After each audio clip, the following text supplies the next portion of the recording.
It is now my privilege and pleasure to present to each and every one of you the incumbent speaker, Venerable Dr. K. Sri Dhammananda, to talk on the Buddha as a free thinker. Venerable Sir.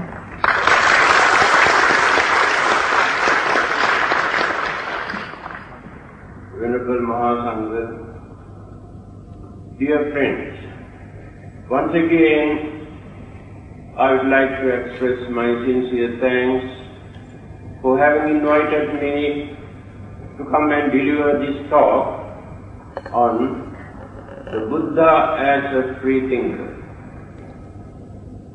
Singapore Buddhist Mission has been doing a noble work here in this country to impart the sublime teachings of the Buddha.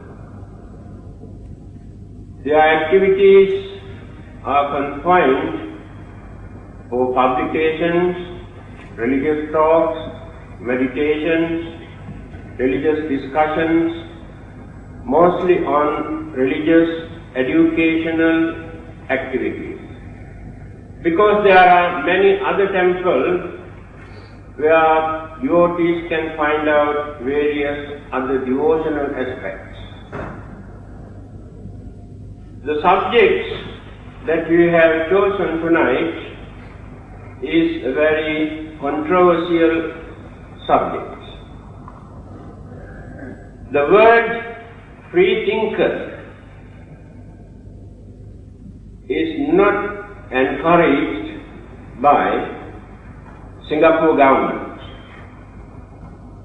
This government wants each and every person to accept or to practice, to study his or her own religion. We really appreciate the attitude of the Singapore government. Then, what are we going to talk on this subject, the Buddha as a free thinker? What is the definitions of this word, free thinker? There are so many so-called free thinkers in this world. They are actually not thinkers. They are lazy people. They don't want to think, but they say they are free thinkers. The real meaning of free thinker we can find in the Buddha's teaching. Immediately after gaining his enlightenment, the Buddha has announced, when there were many disciples also, he said, monks, now you and me all are free from human and divine bondages. Here, you can understand the real meaning of a free thinker. Naturally, people try to introduce their religious concepts and beliefs and practices depending on divine bondages and divine messages. Here, the Buddha has rejected this. He says, he and his disciples were free from divine bondages. Again he says, free from human bondages. What are these bondages? Fetters. Various kinds of belief, superstitious ideas, traditions, customs, maintained by people in the name of religion and for various other purposes. That is the meaning of bondage. Then how are we going to introduce Buddhism or the Buddha as a free thinker? Buddhism is a free religion. the Buddha has given full freedom for man to think freely without depending on God, without depending on Buddha, without depending on anything. That is called freedom. In the Western countries, this religion is known as religion of freedom and reason. Freedom must be guided by reason. Otherwise, people can misuse that freedom. Take for instance, if this government gives full freedom for people to live or to do according to their own free will, according to their wish. Government gives full freedom for you to behave as you like. There is no law, no police, no army, no jail. We want to test you whether you are going to behave as real human beings or not. I think within 24 hours they can ruin the whole country. That is the disadvantage of freedom if we give for man to use without allowing them to use their sense of reason. Then, why do people practice religion? Some people say, God has given free will for man to use, but unfortunately, man has misused, abused that free will. Buddhism never agrees with this thing. No one has given us any free will. No one has given any freedom. It is our intrinsic, inherited human behavior, human character, human mind that man has developed life after life. So, cultured and uncultured, civilized and uncivilized, religious or irreligious, good and bad, wicked and kind, people maintain their attitude according to their mental habits that they have developed life after life, not given by anybody. Then, religion is important here to guide man's way of thinking and direct by giving proper guidelines for man to use his freedom without depending on anybody. Why? Why can't we depend on anybody? If we are going to stop our evil, bad, wicked, cruel, dangerous things, thinking that there is somebody to punish us, we never give chance for our mind to cultivate understanding, kindness, compassion in our mind. Because of fear of that punishment, by depending on somebody, some people stop. On the other hand, when people want to do some good deeds, some service to others, by depending on somebody, thinking that they can get a big reward, also never develop compassion, sympathy, understanding in their mind. They develop their selfish motive.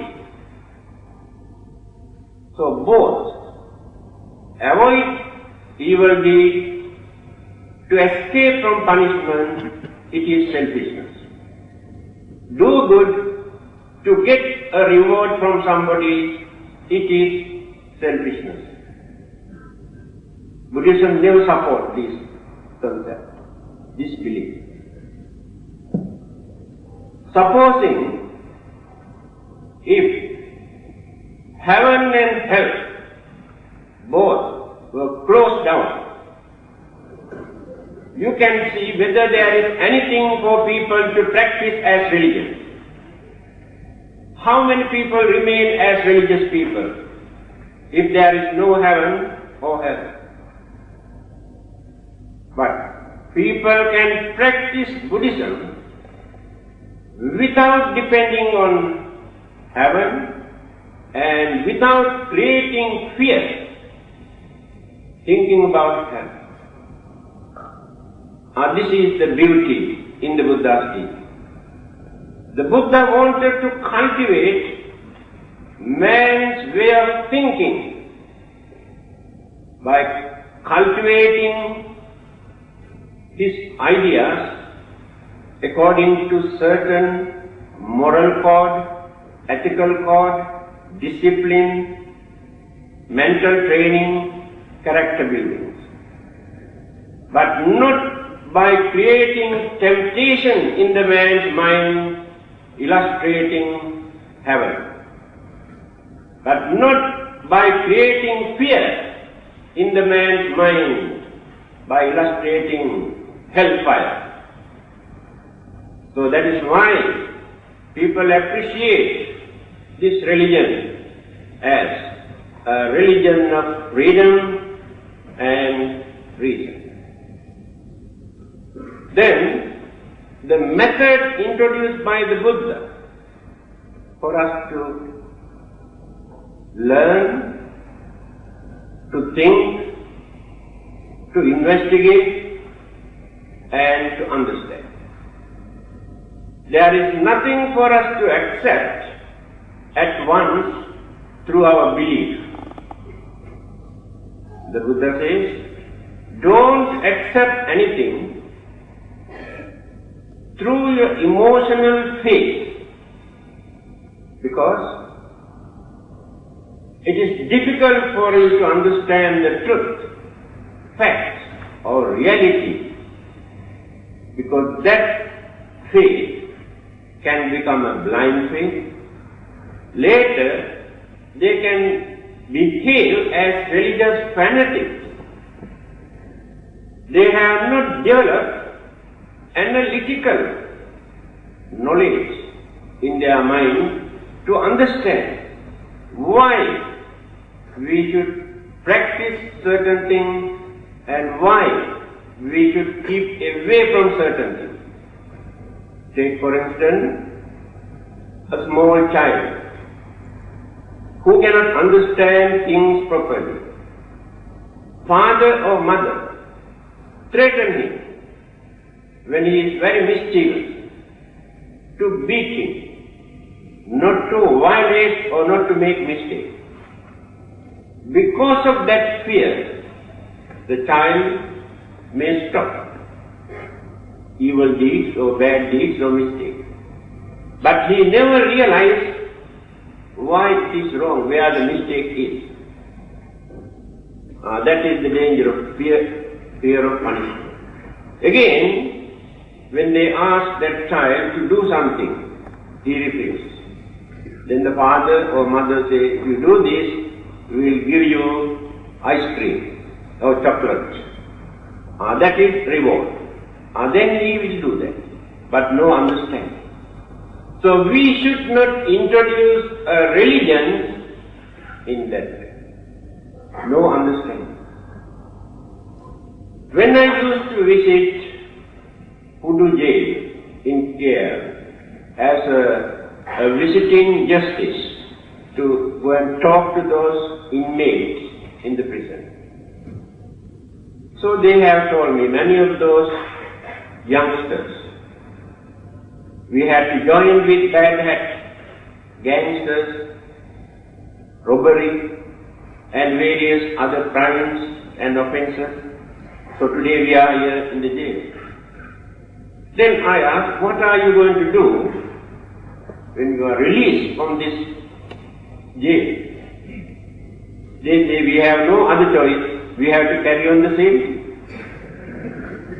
I clearly show punishment is not the remedy to correct, to educate man's mind. So if we try to introduce religion through punishment and reward, never cultivate understanding in the man's mind. That is why you cannot find any religious punishment in Buddhism. It is not the duty of a religion. Religion must guide, educate, enlighten, point out. Punishment is the duty of a government. So religion should not undertake the duties of a government to punish people in the name of a religion. They develop fear but no understanding. Here you can understand the nature of the Buddha's doctrine, teaching or religion. Why we introduce him as a free thinker. A group of young people who could not understand how to find out the truths in religion. At that time, there were more than 62 religious groups in India. So they approached the Buddha and reported to him about their problem. They say they do not know how to choose a proper religion. The Buddha did not say that Buddhism is the only religion. All the other religions are wrong. He never uttered such words.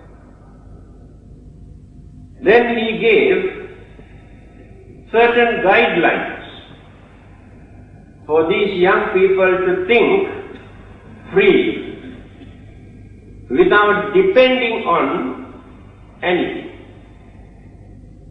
This teaching is the most important aspect in the Buddha's doctrine, that the whole world or the intellectuals all over the world appreciate the Buddha's attitude. He never said that the Buddha is the only religious teacher. If you come and worship and pray to the Buddha, you will be saved. Your sins will be forgiven. You will be in heaven or in nirvana. He has never uttered that you should not worship another religious teacher. If you worship another religious teacher, if you respect another religious teacher, it is a sin. You may go to hell. Unfortunately, there are some religions among human beings. If you step into another place of worship, it is a sin. If you read another religious book, it is a sin. If you listen to another religious talk, a sin. Can you understand the nature of human mind? How human beings are blindfolded, misled by religious people, indoctrinating, poisoning innocent human mind, to discriminate, to hate, to create jealousy amongst various religious groups. Can you find such teaching in the Buddha's doctrine?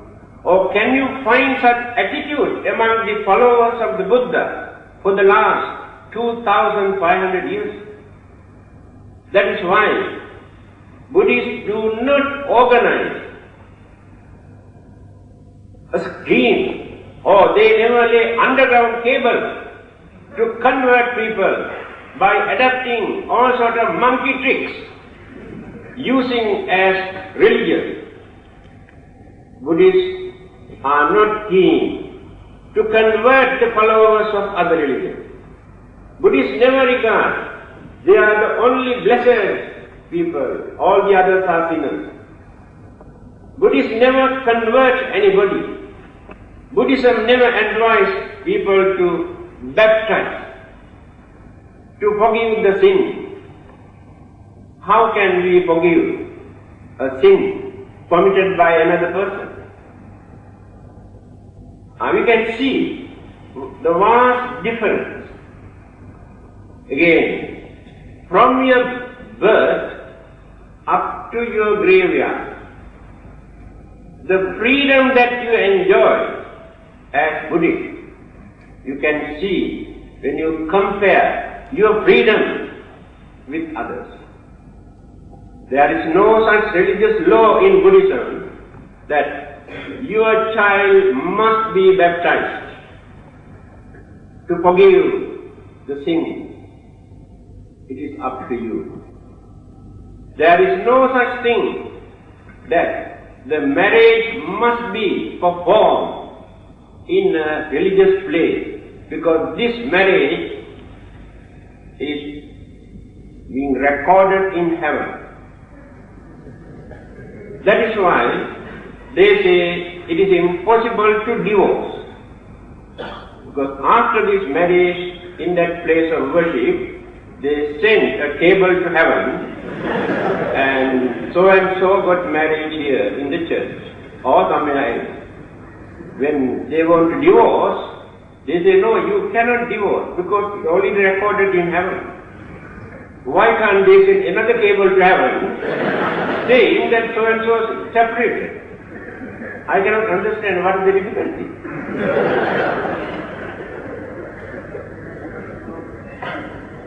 Well, religion we have to accept as a free choice, not as a law. According to our own conviction, we must accept a religion.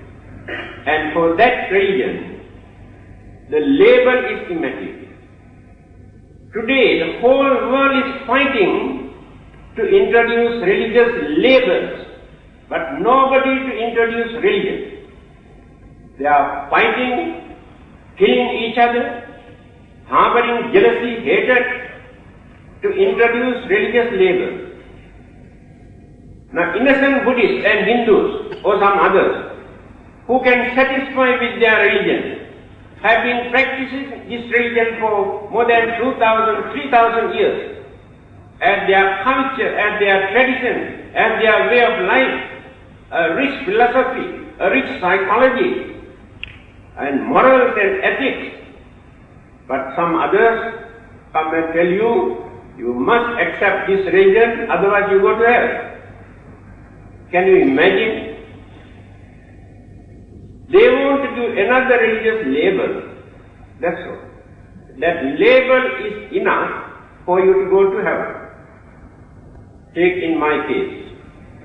I have dedicated my life for more than 60 years to lead a religious life, to avoid evil deeds as much as possible by knowing that they are wrong.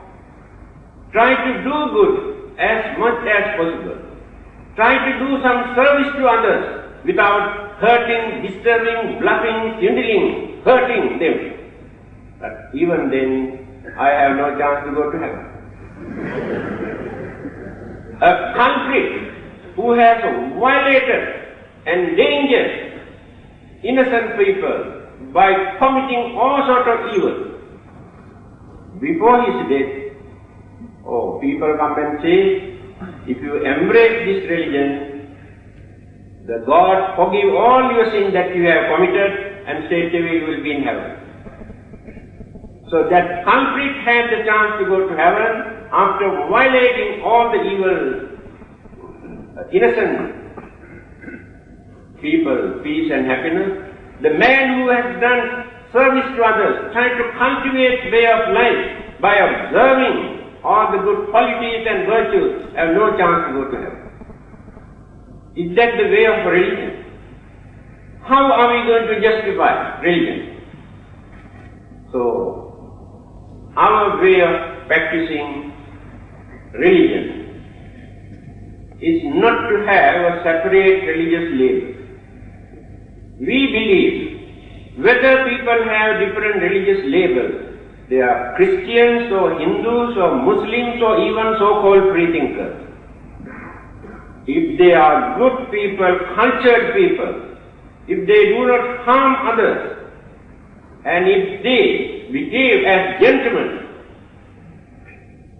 they are religious people to us. The main purpose of religion is not only for worshipping or praying. The main purpose of religion is to cultivate man's way of life, moral conduct, to train, to discipline man's way of thinking, to maintain peace, happiness, calmness, tranquility in the mind. We have three characters, natures in our life. Intrinsic nature, animal nature, human nature, and divine nature, and sublime nature. Four stages. The duty of a religion is to suppress, to control the animal nature, animal instinct of the man's mind. By praying, we cannot eradicate this. To cultivate humane qualities, we have humane qualities. This is the difference between animals and humans. The difference between animals and humans mentioned in one of the Sanskrit stanza. Ahara nidra bhaya maithunancha samanya metat pasubhit naram dharmo hi tesang adhiko visesa dharmena hina pasubhit samam. Beautiful saying. Eating, sleeping, pleasure or sex are very common among the animals. Then, if human beings also lead their life only for eating and sleeping and enjoying and sex, then what is the difference between animals and human beings? No difference at all. Only difference is you are two-legged, they are four-legged. They have tail and you have no tail. Yes, dharmo hi tesang adhiko visesa. There is a difference. What is it? There is something in the man's mind. It is called dharma or Dhamma. What is this dharma? This dharma is based on our humane qualities. As human beings, we have to cultivate moral shame and moral fear. What is it? Fear of evil, wicked, cruel, dangerous things to commit it. That is called moral fear. Moral shame. If you think as human beings, it is shameful thing for us to do this kind of dirty things. That is called moral shame. To maintain human dignity, to give give credit to human intelligence, you have to maintain moral shame and moral fear.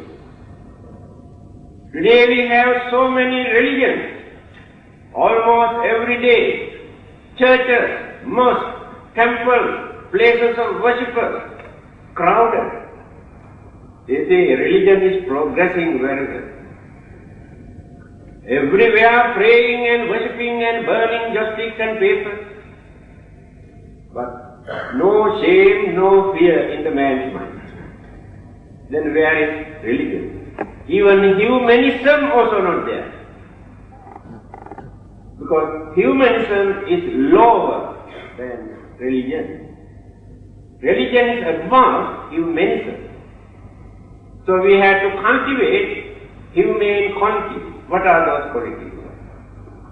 We must have understanding to maintain human dignity. Behave as human beings. How to behave as human beings?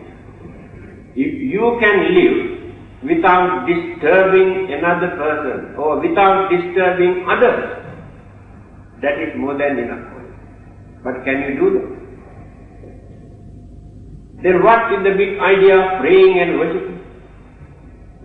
Then we have to cultivate some sort of patience, tolerance, compassion, kindness, honesty or sincerity. How many human beings are there on this earth today where you can find honest men? The other day also I mentioned, all are gentlemen, but very difficult for us to find out a gentle man. But all are gentlemen. This is the nature of mankind today. So these are called humane qualities. Religion can do that. Your science, your technology, your nuclear science cannot train man's mental attitude. Well-known scientist Albert Einstein has said, nuclear energy could manage to change the whole world, but nuclear energy cannot change the man's mind. Then who can change? You can worship to God asking Him to change your mind. I don't think it works. You can offer all sorts of things to your devils and your ghosts. I don't think they can change anything in your life. Then the Buddha has said, if there is anybody in this world who can change your mind, you are the only one. Buddha also cannot change your mind. He can give you ideas how to do that. This doctrine, this method is to tell you how to train that mind. Because these mental habits, our attitudes, we have cultivated life after life for a long period. That is why it is difficult for us to train, discipline, tame our mind. Without religion, we cannot train. Therefore, religion is important, but not religious living. Whether it is Buddhism or Christianity or Islam or Hinduism makes no difference to us. If they can cultivate these good qualities,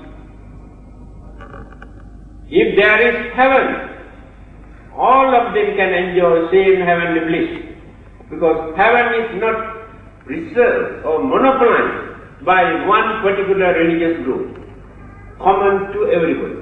If there is, then not completed. A spiritual development or divine need. What is divine? divine nature is not above. We should not wait until this divinity, the divine qualities, come down from heaven. We have to cultivate.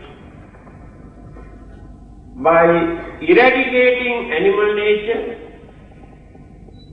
developing human nature, we gain divine nature. Not by worshipping or praying. It's a gradual development. What is this divine nature? Where we behave as noble, reliable, or trustworthy human being without any suspicion. But today, can you trust another human being? Husband and wife also cannot trust each other. This is the nature of human mind. We can trust animals. We can trust ghosts and devils. Invisible ghosts and devils we can trust, but not these visible devils and ghosts. Invisible ones are not that dangerous, but these visible ghosts and devils are more dangerous than those invisible ones. Scared of them. So, almost every day we are shivering with fear, suspicion, tension, because of human beings, not because of devils or ghosts. Here you can understand why religion is important to cultivate this mind. Then what is the sublime, higher than that divine quality? Metta, Karuna, Mudita, Upekha, 4 qualities must be there to achieve that end. Cultivate your goodwill and friendship without any discrimination. Buddhism teaches metta, goodwill, friendship. Christianity preaches love.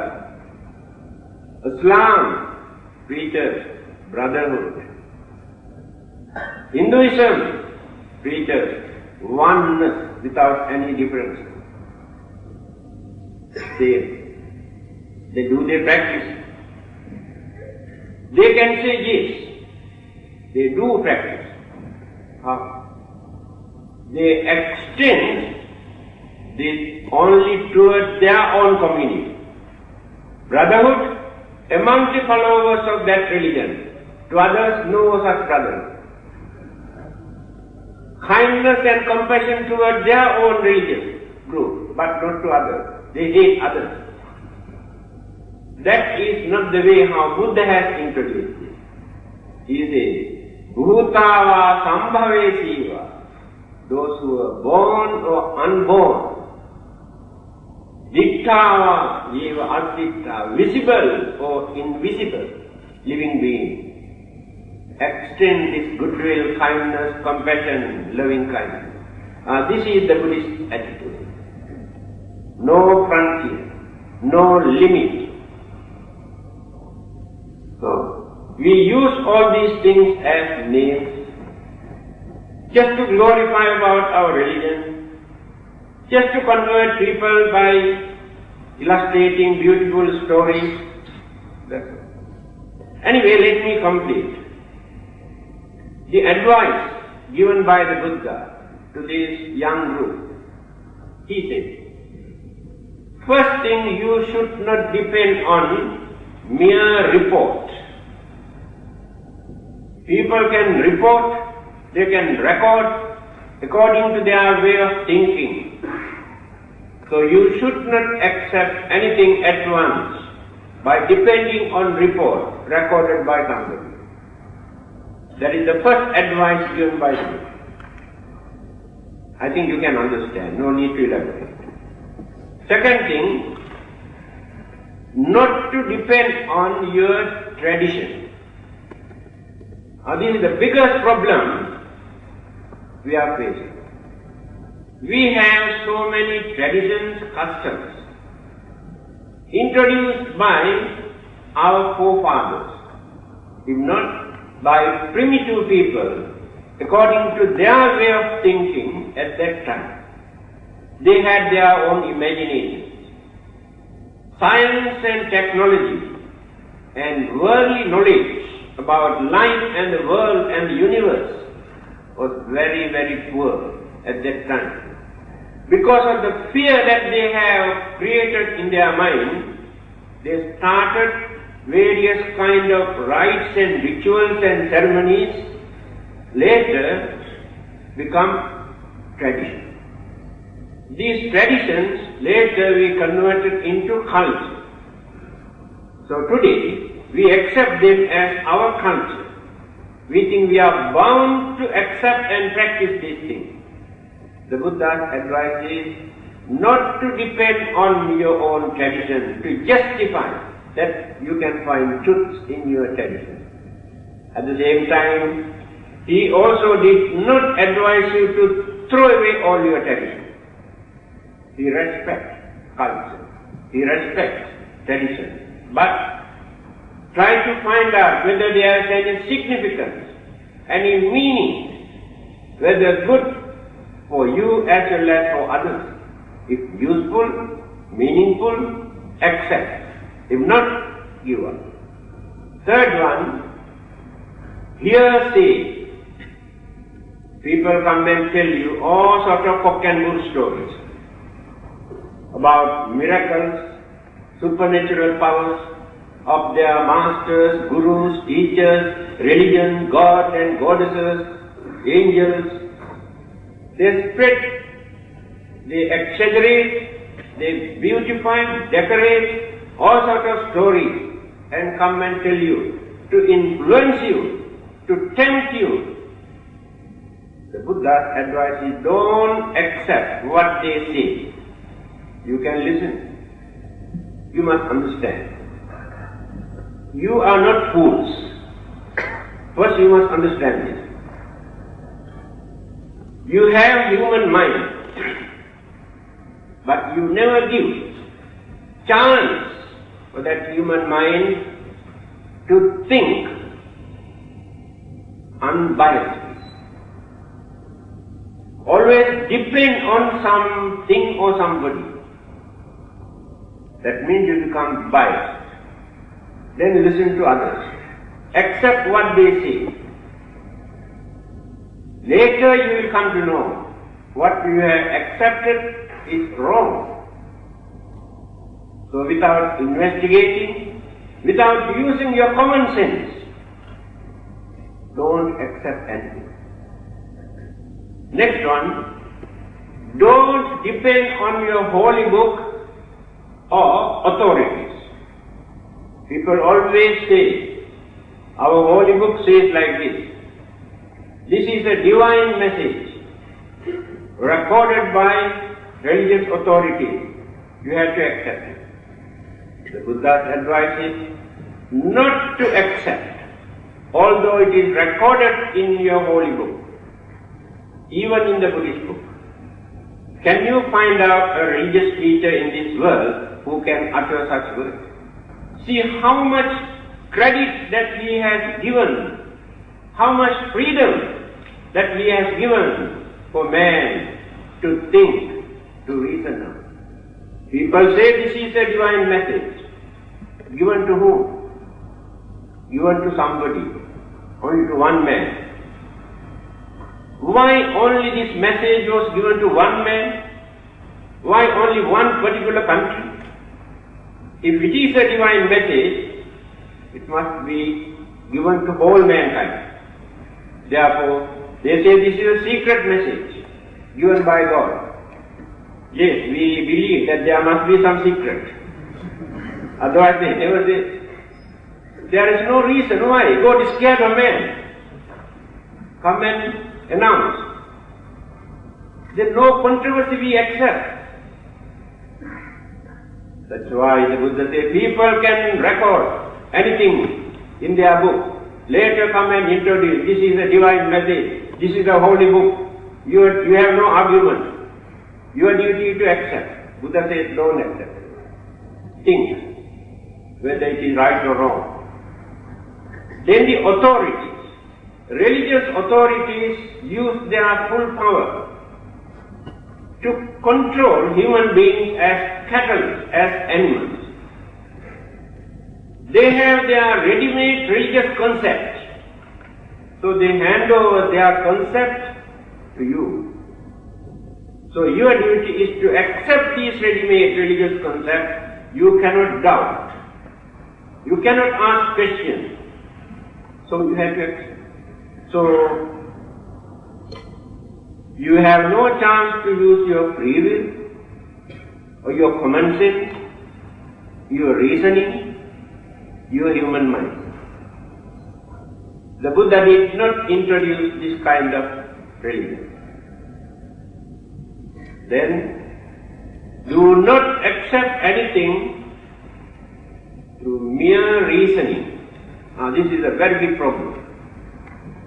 Every time when we talk, we advise you not to accept anything without reasoning.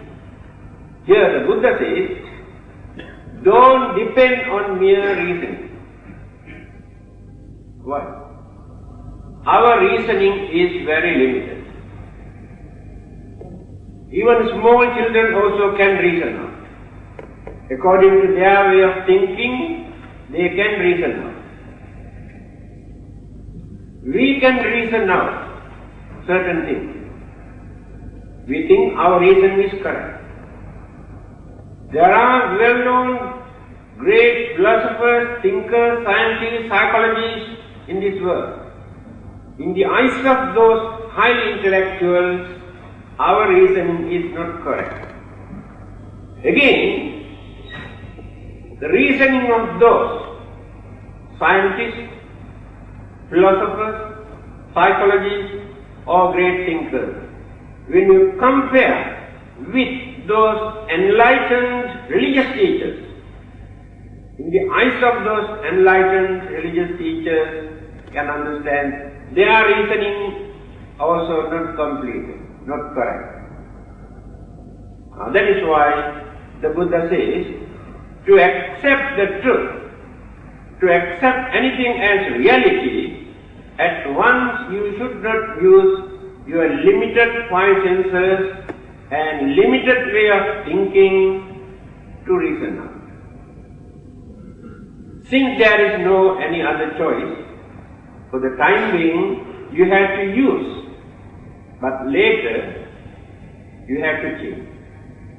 Take in my case, when I was young, I had my own reasoning for many things, but today I have changed all those reasoning that I had earlier. In time to come, again I will change my reasoning. That means the reasoning is going on advancing according to our experience, our knowledge and maturity. Then, don't accept through arguments. Arguments depend on talent, ability, knowledge, language, and cunning. All these qualities are there when we are going to argue. Take for instance, two religious groups, two persons argue. Then go on arguing and arguing. One person is talented, the other one is expert on that religion, but his talent and skill and language is not so advanced. The cunning and talented person can topple the other person because of his skill and ability. Not only that, this argument later becomes heated argument. Then start attacking each other, exchanging harsh words. Then develop jealousy, anger, hatred. Now these two are fighting, the truth running. Then how to find out the truth? Through argument. So my advice is not to argue with others when you are going to talk about religion. You can talk nicely. If the other person is not ready to accept, then you can say, we have no disagreement. We agree to disagree. Then no problem. No fight, no argument. Then one's own inference. We infer according to our way of thinking. There are various metaphysical, speculative beliefs, concepts, ideas about the universe, the world, heaven, hell, ghost, a spirit, God, soul, rebirth. But all these things we infer, we measure according to our way of thinking. After that we try to justify, then argue. A Buddhist and a Christian, they were talking about rebirth. A Christian friend asked the Buddhist, actually, can you tell me what will happen to you after your death? Then that man said, well, if anything happened to you after your death, I believe same thing happened to me also. No extraordinary happening. That means he does not depend on this inference. Because if anything happens after our death, it is natural. According to our respective religion, we cannot change it. Many people cannot understand. We think when we believe something, according to our belief we can change. Take for instance, you can say as Buddhist, you believe in rebirth. Rebirth is natural. Assume by nature there is no such thing as rebirth. But can you create that rebirth just because you believe? Impossible. On the other hand, some others say, we don't believe in rebirth. If rebirth is natural, can they stop this rebirth just because they don't believe it? It doesn't work. Our people cannot understand. Our birth, our sicknesses, our old age, death, worries and troubles and problems and calamities, all are natural, common, irrespective of religious label. So there is no ground to show any superiority. One religion is superior to the other. The nature never discriminates, really. So if anything happens after our death, that happening also natural, not according to religious labels or religious belief. Human mind, the way how we use our human mind, universally accepted good and bad, morals and ethics, bad karma and good karma, not belong to any religion. These natural laws are functioning. So without religion they exist. That is what the Buddha says. The Dhamma remains forever, whether Buddhas appear or not. The Buddhas cannot create Dhamma. Buddhas cannot destroy Dharma. God cannot create or destroy Dharma. All these are universal laws. That is how world exists. So those who cannot understand this Dharma interpret as God for good things and interpret as devil for bad. The Dharma is function. Here the Buddha says, don't create such inference in your mind. Certain things you cannot understand unless and until you develop your mind by eradicating illusions, delusions, hallucinations, ignorance, hatred, craving, selfishness from your mind. All these things like dark clouds moving around your mind. That is why you cannot understand things properly. Then, which appears to be true?